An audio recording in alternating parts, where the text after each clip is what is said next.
The manila folder landed on my desk with a dull thud, adding to the mountain of paperwork I'd been drowning in for the past 15 years. Another animal attack investigation, my specialty with the Forest Service. I'm Rebecca Thompson, and I've spent my career investigating what happens when nature and humanity collide in the worst possible ways. Most of my colleagues focus on the standard fare: bear encounters, mountain lion attacks, the occasional wolf incident. But over the years, I've developed a reputation for handling the weird ones, the cases that don't quite fit the normal patterns, the ones that make seasoned rangers scratch their heads and reach for their phones to call me. This latest file was from Glacier National Park, and something about it made the hair on the back of my neck stand up before I even opened it. Maybe it was the thickness of the folder, unusual for a standard attack report. Or maybe it was the way my supervisor had avoided eye contact when he dropped it off, muttering something about keeping an open mind before practically fleeing my office. I flipped open the cover and immediately understood why. The photographs spilled out across my desk, each one more unsettling than the last. They showed what should have been typical bear attack scenes: torn camping equipment, scattered supplies, signs of a struggle. But something was off. In each photo, the tracks told an impossible story. They started as clear bear prints, massive ones suggesting a large grizzly, but then they changed mid-stride, as if the animal had suddenly become something else entirely. The report detailed 6 disappearances over the past 3 months, all in the same general area of the park, all originally attributed to bear activity, but the evidence didn't add up. Bears don't hunt in patterns like this. They don't systematically target campsites and geometric formations, and they certainly don't leave tracks that transform halfway through their stride. As I packed my truck for the drive to Montana, I couldn't shake the feeling that this case would be different. I'd seen some strange things in my career, incidents that never made it into official reports, evidence that got quietly filed away in locked cabinets. But something about this one felt bigger, more significant. The October sunrise painted the sky in shades of blood and gold as I pulled out of the Forest Service regional office in Portland. Ahead of me lay a 12-hour drive through increasingly remote territory, giving me plenty of time to review past cases in my mind. The Wolverine incident in Olympic National Park that left rangers questioning everything they knew about animal behavior. The mysterious disappearances in the North Cascades, where the only evidence was a series of impossible footprints leading straight up sheer cliff faces. The time in Yellowstone when I shook my head, forcing myself to focus on the present. Those cases were closed, filed away in that special cabinet in my office that I'd labeled Unexplained Natural Phenomena, a euphemism if there ever was one. This new case needed my full attention, and I had a feeling I'd need every bit of experience I'd gained over the years to handle what awaited me in Glacier. The radio crackled with static as I crossed into Montana, the familiar stations fading into white noise. In the growing darkness, I could have sworn I saw shapes moving between the trees along the highway, shapes that didn't quite match any animal I knew. But that was probably just my imagination, fueled by too many hours on the road, and too many disturbing case files. Probably. The fog hung thick and low over Granite Peak Campground when I arrived early Thursday morning, transforming the towering pines into looming shadows. The moisture in the air carried the sharp scent of pine needles mixed with something else, something metallic and wrong that made me think of old pennies left too long in the sun. Ranger David Cooper met me at the entrance station, his usual crisp uniform looking rumpled as if he'd slept in it. Dark circles under his eyes suggested he probably had. "Thanks for coming so quickly, Agent Thompson," he said, his voice barely above a whisper. I noticed his hand trembling slightly as he handed me the site access codes. "How long since the last incident?" I asked, already pulling on my investigation gloves and retrieving my kit from the truck. 5 days, Cooper replied, glancing nervously at the tree line. "Family of 4. We found their campsite." He swallowed hard. "Well, you should see for yourself." The scene was unlike anything I'd encountered in 15 years of investigation, and that's saying something. The campsite looked like it had been hit by a tornado, but one that had very specific targets. 2 tents lay shredded, but not in the way bears typically destroy camping equipment. These rips came from the inside out, as if something had been trying to escape rather than break in. The fabric was stretched and twisted in impossible ways, with some rips forming perfect geometric patterns that no animal claws could create.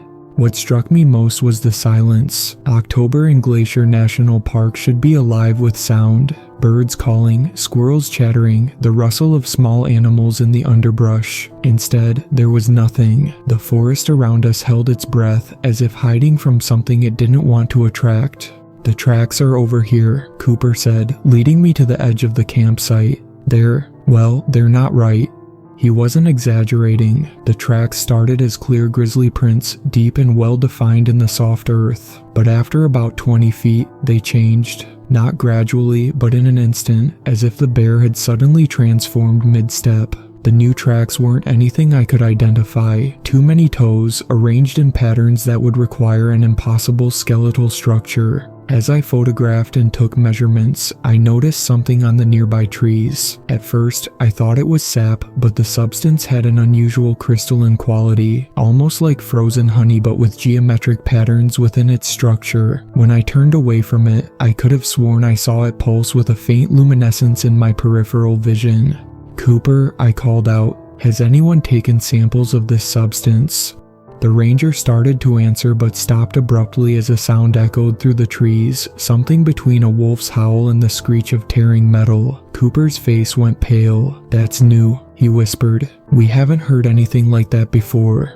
I pressed my hand against the tree trunk, feeling the rough bark under my fingers, and noticed something else odd. The tree felt wrong, not just the crystalline substance on it, but the bark itself seemed to be growing in unnatural patterns. Under my touch, I could have sworn I felt it pulse, like a heartbeat just slightly out of sync with my own.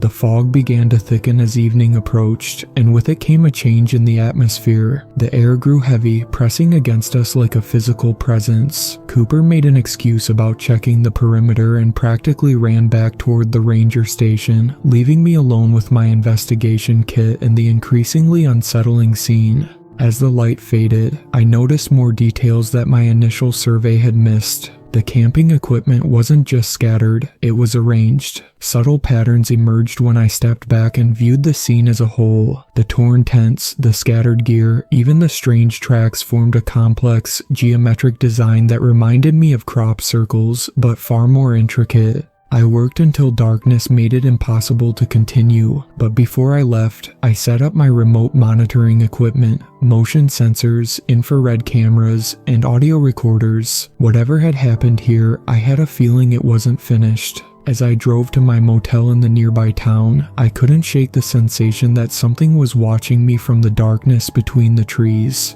That night, I dreamed of bears that walked like men and trees that pulsed with internal light. In my dreams, the crystalline substance from the trees spread like a web, connecting everything in the forest in a vast network of geometric patterns that seemed to hold some terrible significance I couldn't quite grasp.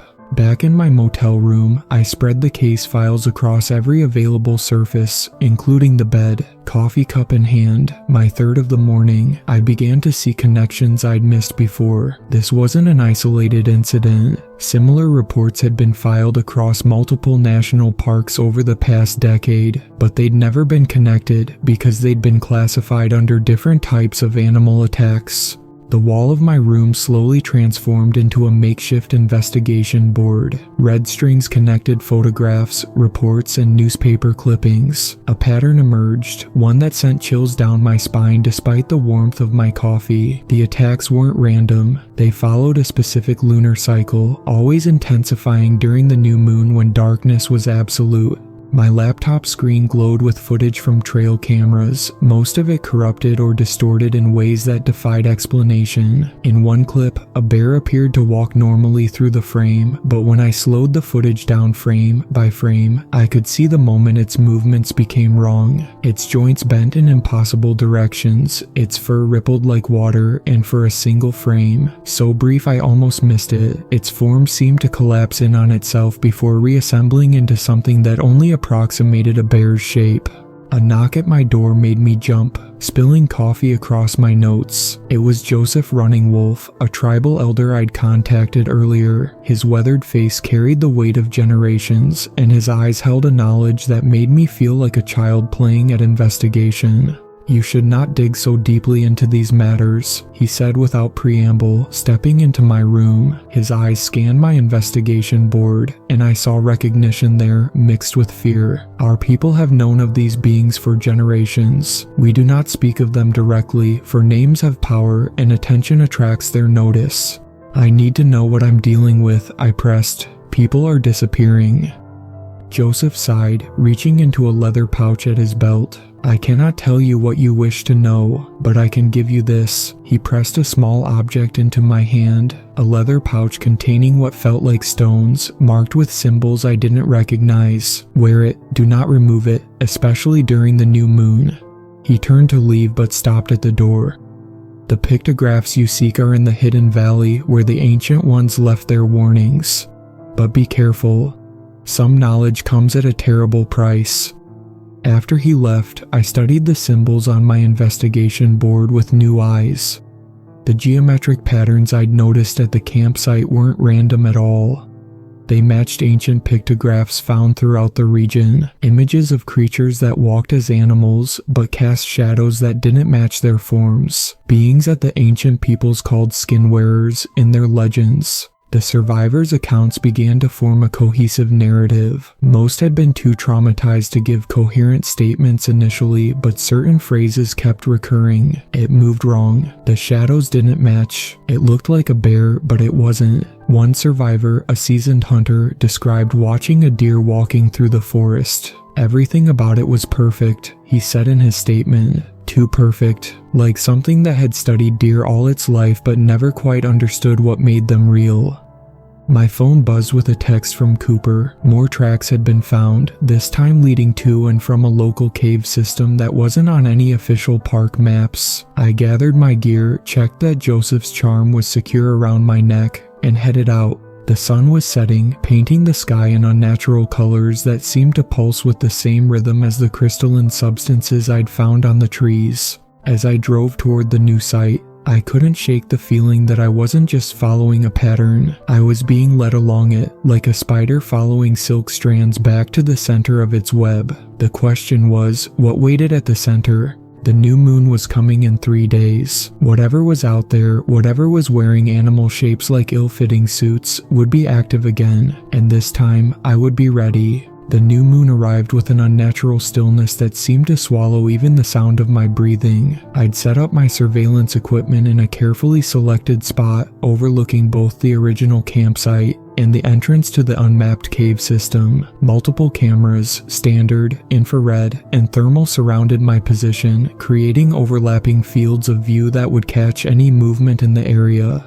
My laptop displayed feeds from various sensors I'd planted throughout the zone, motion detectors, electromagnetic field readers, and several experimental devices the Forest Service had been developing specifically for unusual wildlife activity. The tribal elder's charm hung heavy around my neck, its stones warm against my skin despite the October chill. At 9:47 p.m., the first anomaly appeared on my instruments. The electromagnetic field readers spiked dramatically, creating patterns that reminded me of heartbeats, if the heart in question was the size of a house. The temperature dropped rapidly, falling from 45 degrees to near freezing in minutes. Through my night vision binoculars, I watched as strange lights began to dance through the forest canopy. They moved with purpose, weaving between branches and complex patterns that seemed to mirror the geometric designs I'd found at the attack sites. The lights weren't bright or colorful like Aurora Borealis. They were more like holes in reality, places where the darkness was somehow darker than the surrounding night. The first audio anomaly came at 10:13 p.m. My directional microphones picked up what sounded like wolf howls, but playing the recording back at different speeds revealed something disturbing. When slowed down, the howls contained distinct patterns, not random animal sounds, but structured sequences that almost felt like language. Even more unsettling, playing the sounds in reverse produced clear animal calls, as if the creatures were speaking backwards and forwards simultaneously. Movement caught my eye, something large moving through the trees about 200 yards from my position. Through the thermal camera, it appeared to be a wolf, its heat signature clear and normal. But when I switched to the standard night vision view, the image made my blood run cold. The creature's form wouldn't stay stable. One moment it was indeed a wolf, the next, its proportions shifted subtly like a reflection in troubled water. I tracked its progress through my camera network, noting how it moved in straight lines between specific points. When I mapped these movements, they formed a perfect pentagonal pattern. Other shapes began to appear at the pattern's vertices, more animals that weren't quite right. A deer with too many joints in its legs, an elk whose antlers seemed to shift and flow like liquid metal, a bear that moved with the fluid grace of a cat. At 11:21 p.m., all my equipment failed simultaneously, not a gradual power loss or battery failure, but an instant death of every electronic device in my setup. Even my backup systems, operating on separate power sources, went dark. The only illumination came from my laptop screen, which displayed a final image before dying, a map of the area with all the equipment failures marked. They formed a pattern identical to the pictographs in Joseph Running Wolf's ancient texts. In the perfect darkness that followed, I heard movement, not the normal sounds of forest creatures, but something deliberate and wrong. Multiple somethings, moving in coordination, their footfalls creating rhythms that made my head swim. I clutched the charm around my neck, feeling it pulse with warmth. When I finally dared to use my emergency flashlight, I discovered fresh tracks in the soil around my position. They began as wolf prints, clear and precise, but transformed mid-stride into something else, something that walked on too many legs in arrangements that violated everything I knew about animal anatomy. The tracks formed concentric circles around my hide, each circle perfectly spaced and geometrically precise. They had surrounded me completely during the blackout, yet never approached closer than 30 feet, exactly the radius where I'd hung several of Joseph's protective charms. As dawn approached, I packed my dead equipment with shaking hands. The forest began to wake up, normal animal sounds returning as if nothing had happened. But the evidence remained, the impossible tracks, the corrupted data on my recovered devices, and a new addition to the crystalline growths on the trees. They had spread during the night, forming patterns that matched both the movement of the lights and the geometric designs from the ancient warnings. I knew then that I had to go deeper. The cave system beckoned, promising answers but threatening madness. Whatever these entities were, they weren't simply stalking the forest. They were changing it, transforming it into something that suited their needs. And I had a terrible feeling that human beings were somehow part of that transformation. The cave entrance looked natural at first glance, just another limestone formation in the Montana wilderness. But as I prepared my gear for the descent, I noticed subtle details that set my nerves on edge. The rock around the opening showed signs of tool marks, but they were unlike any human or machine-made patterns I'd seen. They curved and spiraled in ways that seemed to trick the eye, creating the unsettling impression that the entire cave mouth was slowly rotating. I double-checked my equipment, primary and backup lights, rope, helmet, air quality monitor, and a new set of protective charms from Joseph. The pendant around my neck pulsed with a steady warmth, reassuring in its presence. I took one last look at the afternoon sky, activated my helmet cam, and began my descent into the darkness. The first 100 feet seemed normal enough. Typical limestone cave formations, the occasional bat cluster, nothing unusual. But as I rappelled deeper, the cave's character changed. The walls began to display that same crystalline substance I'd found on the trees, but here it was more developed, forming complex patterns that caught and reflected my headlamp in impossible ways. At roughly 200 feet down, I reached a horizontal passage that shouldn't have existed according to any geological survey. The tunnel was almost perfectly circular, its walls smooth as glass in some places and textured with those same mathematical patterns in others. The air grew noticeably colder, despite all known cave systems in the area showing evidence of geothermal activity. My boots crunched on something that definitely wasn't cave floor. Shining my light down, I discovered a layer of personal effects. Watches, phones, cameras, all arranged in concentric circles. Each item was perfectly preserved, no rust or decay despite the humid cave environment. I recognized some of them from the missing persons reports. A distinctive charm bracelet, a custom-made hiking boot, a bright yellow backpack. But their arrangement was what disturbed me most. The items weren't scattered randomly, as if dropped or discarded. They had been carefully placed to form an intricate pattern across the cave floor. From my vantage point, it looked almost like a circuit board or some kind of bizarre technological mandala. As I moved deeper into the horizontal passage, I found the first evidence of the ancient ones Joseph had mentioned. Cave paintings covered the walls, but these weren't typical prehistoric art. The images showed creatures in various stages of transformation, beings that seemed to flow between animal forms like water-changing containers. Some panels depicted what appeared to be ritual sites, with humanoid figures arranged in geometric patterns around central figures that hurt my eyes to look at directly. A soft blue glow caught my attention from a side passage. Following it, I discovered something that challenged everything I thought I knew about the case. The passage opened into a vast chamber that couldn't have formed naturally. The walls were covered in a living matrix of that crystalline substance, pulsing with bioluminescence and patterns that matched the movement of the lights I'd seen in the forest canopy. In the center of the chamber stood what I can only describe as a hive structure, though that term doesn't do justice to its alien geometry. It spiraled upward into darkness, its surface constantly shifting and flowing like liquid metal, yet it was clearly solid when I carefully touched it with a gloved hand.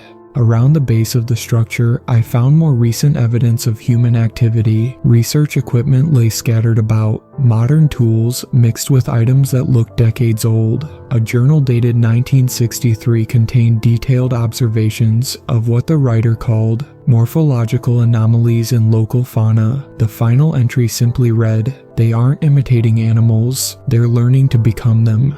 A strange fungal growth covered portions of the chamber floor, unlike any species I'd ever encountered. It responded to my presence, shifting color and texture as I moved past. When I took photographs, the fungus appeared to emit patterns of light that corrupted my digital images, turning them into abstract swirls of color and geometric shapes. The temperature in the chamber dropped dramatically, my breath forming clouds in my headlamp beam. The crystalline growths began pulsing faster, their light synchronizing into a steady rhythm that matched exactly with my heartbeat. My electromagnetic field meter went crazy, its display showing readings that shouldn't have been possible. That's when I heard it, a sound that still haunts my dreams. It started as a low hum, building gradually until it seemed to come from everywhere at once. But it wasn't just noise, it carried information, patterns within patterns that my brain struggled to process. I found myself understanding things that shouldn't have been possible to understand, glimpsing concepts that existed at the edge of human comprehension. The tribal elder's charm burned against my skin, and I took that as a warning. I quickly but methodically documented everything I could, knowing that some of it wouldn't show up in my recordings. As I worked, I couldn't shake the feeling that the chamber was aware of my presence, studying me just as I studied it. In a small alcove, I discovered what appeared to be a journal from a Park Service ranger dating back to the 1980s. The entries described a long-term research project focused on what they called threshold spaces, places where the barrier between our world and something else had grown thin. The final pages contained a hand-drawn map showing similar sites across North America, all connected by lines that formed familiar geometric patterns. I emerged from the cave system as the sun was setting, my mind struggling to process everything I'd discovered. But I had no time to rest. A message waited on my satellite phone. They'd found another survivor. Michael Blackwood lay in the intensive care unit of St. Mary's Hospital, his room filled with the steady beep of monitoring equipment. His skin was pale, almost translucent, and dark veins traced patterns across his exposed arms that looked disturbingly similar to the geometric designs I'd been investigating. "They look like animals," he whispered when I entered, not bothering with introductions. "Perfect copies, down to the smallest detail. But they move wrong, like they're wearing the animals instead of being them." I pulled up a chair and took out my recorder. "Tell me everything you remember, Mr. Blackwood."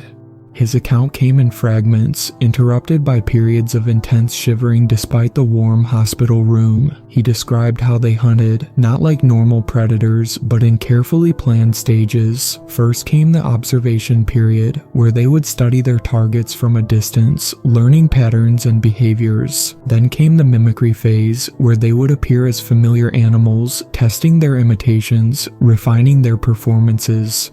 "The replacement phase is last," he said, his voice dropping to a whisper. "That's when they take you, but not to eat you, no, they—" He trailed off, his heart monitor spiking erratically. I noticed something strange about his skin as he talked. In the dimming light of evening, portions of it seemed to glow faintly, tracing patterns that matched the crystalline growths in the cave. When I mentioned this, he laughed, a hollow, broken sound. "They marked me," he said. "We all get marked when we see them for what they are. It's like they install something in you, a piece of themselves, watching through your eyes." He insisted on showing me the photos from his camera, even though his hands shook so badly he could barely operate it. Most of the images were corrupted, showing only abstract patterns and swirls of color, but a few had survived partially intact, and what they showed defied explanation. One photo captured a deer in mid-transformation, its body twisting in ways that violated every law of physics and biology. Another showed what appeared to be a bear, but its anatomy was wrong. Joints bent backward, extra limbs emerging and retracting, its entire form rippling like a flag in strong wind. "They're getting bolder," Michael said, staring out the window at the gathering darkness. "More coordinated. It's like they're working towards something big. The attacks, the disappearances, it's all part of a pattern we can't quite see." I noticed his heart rate increasing as night fell, the geometric patterns on his skin pulsing in rhythm with the monitor's beeps. The temperature in the room dropped noticeably, and I felt the charm around my neck grow warm. "You need to understand," he continued, his voice taking on an urgent tone. "They're not just hunting us, they're studying us, learning us, just like they learned the animals. And they're getting better at it. The ranger who found me, I saw him move wrong just for a second, just a tiny slip, but—" He never finished the sentence. His monitors started screaming as his vital signs went haywire. Medical staff rushed in, pushing me aside. As they worked to stabilize him, I caught a glimpse of his skin in the harsh hospital lighting. The patterns had changed, forming new configurations that matched exactly with the designs I'd found in the cave. Later that night, reviewing my recordings, I discovered something chilling. In the background of Michael's account, barely audible, was that same harmonic hum I'd heard in the cave. And when I analyzed it, the sound patterns matched perfectly with the geometric designs that seemed to connect everything about this case. I sat in my motel room until dawn, adding new strings to my investigation board, connecting points that grew more disturbing with each revelation. The attacks were escalating, yes, but not randomly. They followed a precise progression, like steps in a mathematical formula I couldn't quite grasp. And somewhere out in the darkness, something that wore the shape of a park ranger was watching, waiting, learning. The state library's basement archives smelled of old paper and time, a musty comfort that did little to ease my growing unease. I'd taken a week of emergency leave to dive into historical records, following threads that stretched back centuries. The librarian, an elderly woman named Dorothy, didn't bat an eye when I requested files dating back to the earliest Forest Service records. She simply smiled knowingly and said, "The old cases then." What I found was staggering. Reports of animal irregularities dated back to the very founding of the National Park Service. Early rangers had documented countless instances of impossible animal behavior, though they often couched their observations in careful language that wouldn't raise eyebrows among their superiors. A journal from 1872 described a grizzly bear that walked as a man walks, yet wore its bear shape like an ill-fitted coat. A survey report from 1906 documented a series of geometric animal migration patterns that defied all known wildlife behavior, and in 1943, an entire research station in Glacier National Park was suddenly abandoned, its final log entry simply reading, "They have learned to smile." The breakthrough came in a sealed file from 1962, marked with a complex classification code I'd never seen before. Inside was a comprehensive study of what the government termed wildlife behavioral anomalies. A bureaucratic euphemism if I ever heard one. The study connected dozens of incidents across multiple national parks, all sharing the same characteristics I'd been investigating.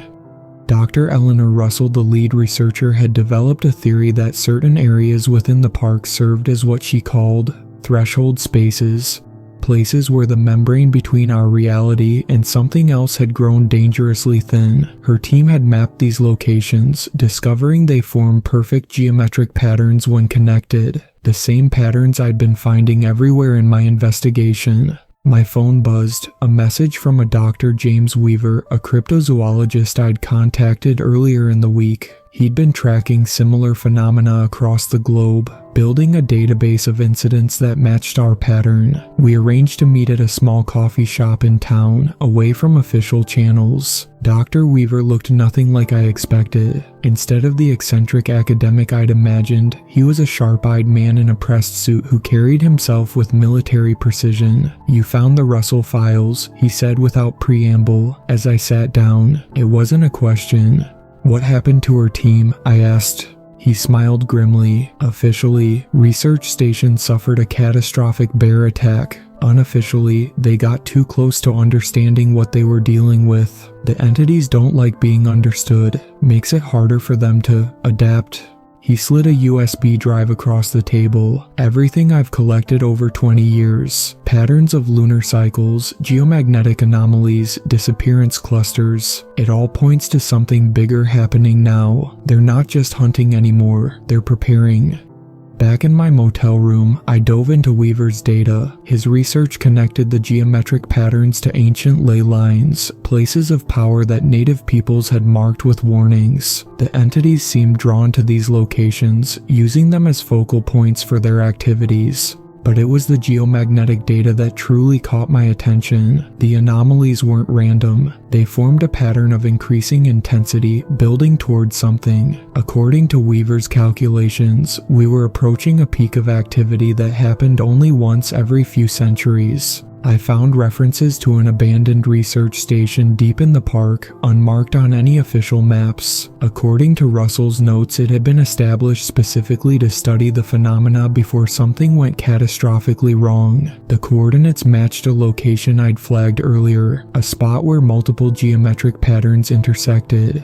The station had to hold answers, but as I plotted my route, I couldn't shake the feeling that I was being pulled along a predetermined path. Every discovery, every new piece of information seemed to be leading me towards something. The entities weren't just being investigated, they were orchestrating the investigation. My phone buzzed again, a text from Cooper, "More tracks found. Different this time, they're forming letters." I grabbed my gear and headed out, Dr. Russell's final report clutched in my hand. Her last written words haunted me. "They're not invading our world. They're converting it, one pattern at a time, into something that makes sense to them, and we're part of the pattern." The abandoned research station squatted in a valley that shouldn't have existed, its metal walls warped and stained by decades of exposure. The geometric patterns I'd been tracking all led here, converging on this point like spokes on a wheel. My equipment was going haywire, electromagnetic readings off the scale, temperature fluctuating wildly, compass spinning in useless circles. The entrance had been sealed with heavy chains, but they fell away at my touch, disintegrating into rust. Inside, emergency lights still burned with an impossible green glow, powered by something I couldn't identify. The air felt thick, charged with potential like the moment before a lightning strike. I found the first nest in what had been the main laboratory. The crystalline growth had consumed most of the room, forming structures that resembled DNA helixes crossed with circuit boards. In the center, something pulsed with a dark light that hurt my eyes to look at directly. The tribal elder's charm burned against my skin, warning me to keep my distance. My recording equipment captured fragments of sound, that same harmonic hum I'd heard before, but here it was stronger, more complex. When analyzed, the sound waves formed patterns that matched exactly with the geometric designs I'd been finding. It wasn't just noise, it was communication. Movement caught my eye, something large shifting in the shadows of a connecting corridor. I swung my light toward it and froze. The beam illuminated what appeared to be a wolf, anatomically perfect in every detail. But when it moved, the motion was wrong, like watching a video played backward and forward simultaneously. Its joints bent in impossible ways, its form flowing like liquid while somehow remaining solid. As I watched, horrified, its shape began to shift, trying to mimic my own stance. The transformation was incomplete, a terrible hybrid of human and wolf that belonged in neither category. I raised the camera, trying to document what I was seeing, but the images corrupted instantly, dissolving into those same geometric patterns that seemed to underlie everything about this case. The temperature plunged, frost crystallizing on the walls in familiar mathematical formations. The entity made no move to attack. Instead, it studied me with eyes that held an intelligence far beyond any animal's. Through the hum that filled the air, I began to understand. They weren't hostile, not exactly. We were simply part of their process, specimens to be studied, patterns to be learned and replicated. More shapes emerged from the shadows, things that had once been bears, mountain lions, deer, each one perfect in its details, but fundamentally wrong in its movements. They formed a circle around me, maintaining an exact distance that corresponded to the measurements I'd found in Dr. Russell's notes. The hum grew stronger, and with it came understanding. Images filled my mind. Vast geometric networks spanning the globe, patterns within patterns, a plan unfolding over centuries. They were transforming our world. Not through violence, but through gradual conversion. Each mimicked animal, each disappeared human, became part of their pattern. The charm around my neck flared with heat, and the entities recoiled. Ancient knowledge, passed down through generations of tribal elders, still held power. The symbols offered protection, but also understanding. These weren't creatures of flesh and blood. They were living equations, patterns that had achieved consciousness, trying to solve the equation of our reality by becoming part of it. I backed away slowly, my mind struggling to process what I'd learned. The entities made no move to stop me, but their forms rippled with patterns that burned themselves into my memory. As I reached the exit, I glanced back one last time. The wolf thing had completed its transformation. My own face stared back at me, wearing an expression no human face should be capable of making. Outside, the night sky pulsed with that same dark light I'd seen in the laboratory. The stars themselves seemed to form new patterns, geometric shapes that shifted when I tried to focus on them. I ran for my vehicle, clutching the charm like a lifeline. But I knew it wasn't over. The confrontation hadn't been an ending. It was part of their pattern, another step in a process I was only beginning to understand. And somewhere in the darkness, wearing the shapes of the animals we trusted, they were continuing their gradual transformation of our world. The question was, how long had this been going on, and how many of us were already part of their pattern? The truth hit me like a physical blow 3 days after my encounter at the research station. I was reviewing decades of Forest Service personnel files when I noticed something that should have been obvious from the start. The patterns weren't just in the forest, they were in our organization itself. Every major policy change, every strategic reassignment, every new research initiative over the past 50 years formed those same geometric patterns when mapped out. The Forest Service hadn't been investigating these entities. They or at least some part of the organization had been managing our relationship with them. My mentor, Robert Phillips, had dropped hints throughout my career. His odd insistence on certain protocols, the way he'd guided my assignments, even his infamous filing system that I'd adopted, all of it was designed to maintain some sort of balance with these entities. I found his private journals hidden behind a false wall in his old office, triggered by a mechanism that matched the geometric patterns I'd been studying. The journals detailed decades of careful observation and interaction. The Forest Service had known about these beings since its inception, had developed an entire shadow protocol for dealing with them.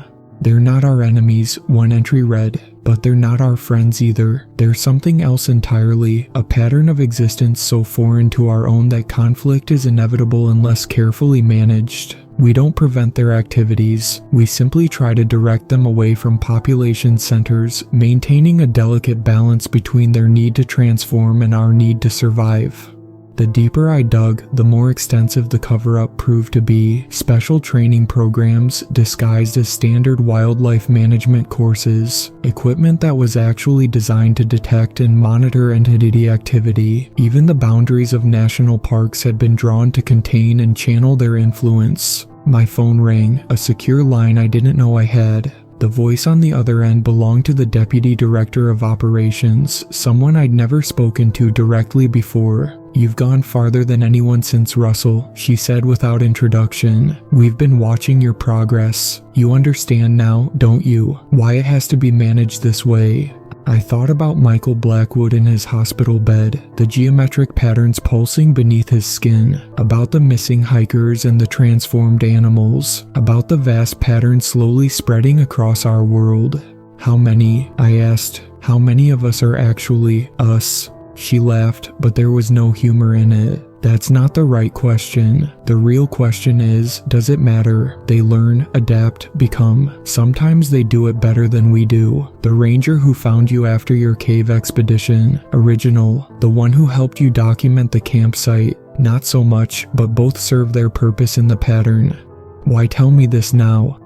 Because you have a choice to make. One that others have faced before you. The public can't know, not everything, but we need people who understand, who can help maintain the balance. Your report on this case will shape policy for years to come. The question is, what kind of policy will it be?" I looked at my investigation board, at the web of connections that now made terrible sense. What happens if we don't maintain the balance?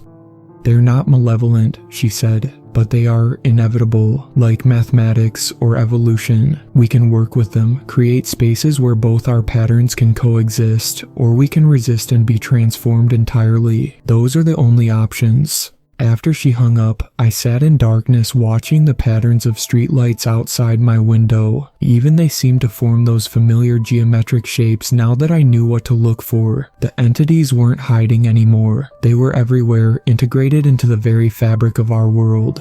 My phone buzzed with new reports. Strange animal sightings, unexplained phenomena, geometric patterns appearing in nature, each one a small part of a larger transformation that had been happening right in front of us all along.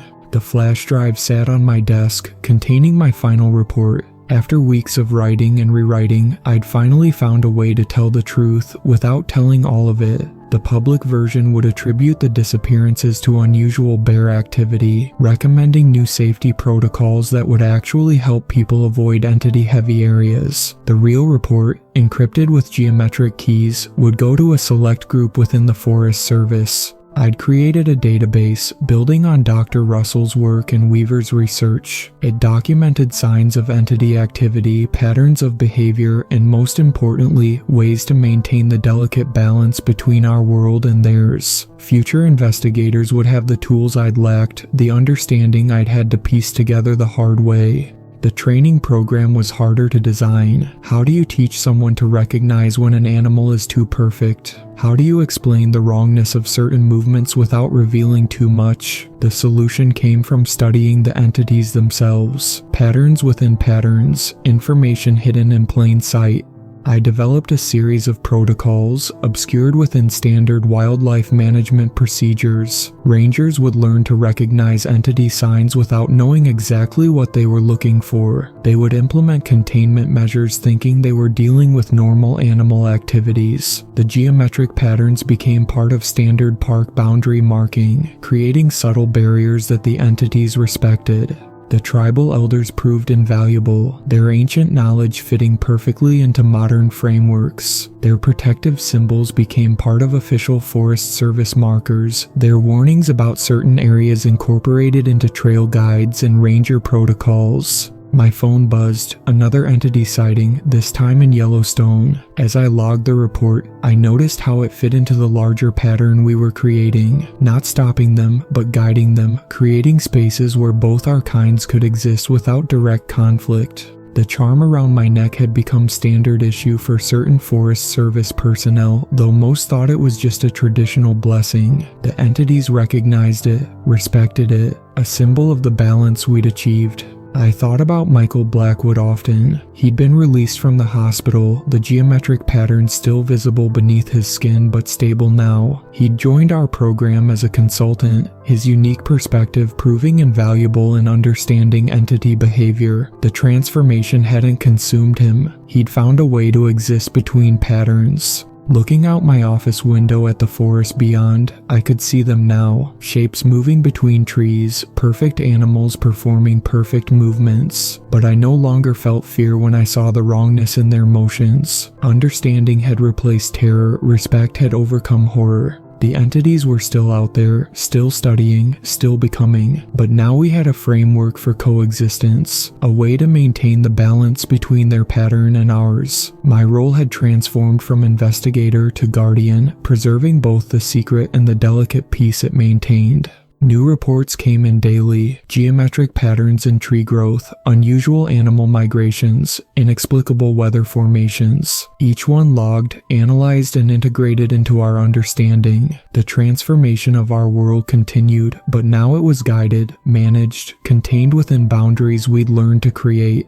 I still investigated animal attacks for the Forest Service, but now I knew which ones were really animals and which ones were something else entirely. The knowledge didn't make the job easier, but it made it possible. And in the end, that's what mattered, finding a way to exist within the pattern without being consumed by it. The next generation of investigators would be better prepared, though they might never know exactly what they were preparing for. And somewhere in the forests of America, wearing the shapes of the creatures we thought we knew, the entities continued their endless process of learning, adapting, becoming. But now they weren't alone in their understanding. We had become part of their pattern, just as they had become part of ours. And in that intersection of realities, we'd found a way to survive. The sun set over the mountains, casting shadows that moved in ways that weren't quite right. I checked my charm, reviewed the latest reports, and prepared for another night of watching the borders between patterns. After all, that's what we do in the Forest Service. We maintain the balance, preserve the boundaries, and make sure the public can sleep soundly, never knowing that some of the animals they see aren't animals at all.